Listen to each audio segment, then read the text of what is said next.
অনেক দিন আগে মজরু সুলতানপুরি সিআইডি বলে একটা সিনেমায় গান গিয়েছিলেন। সিনেমার গানটা বেশ বিখ্যাত হয়েছিল তার সুরে, যে কहीं पे निगाहें कहीं पे निशाना। এই এসআইআর নিয়ে যে বিতর্ক চলছে তা তো আসলে कहीं पे निगाहें कहीं पे निशाना। কেন বলছি এ কথা, সেটা আপনারা নিশ্চয়ই এতক্ষণ আলোচনা থেকে বুঝতে পেরেছেন যে যারা চাইছে এসআইআর হোক আর যারা চাইছে না এসআইআর না হোক, এই দুজনেই কিন্তু একটা ব্যাপারে একমত যে স্বচ্ছ ভোটার তালিকা থাকুক। দেশের সব মানুষ চান স্বচ্ছ ভোটার তালিকা থাকুক।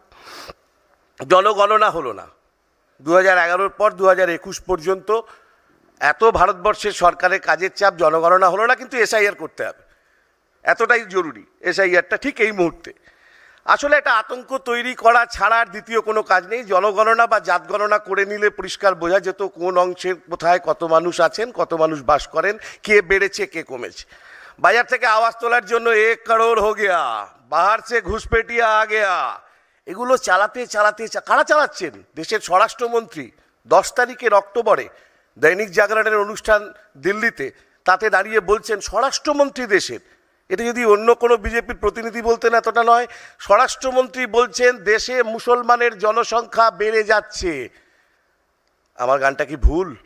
মজনু সুলতানপুরীর কথা, নিগাহে কहीं और है নিশানা कहीं और है।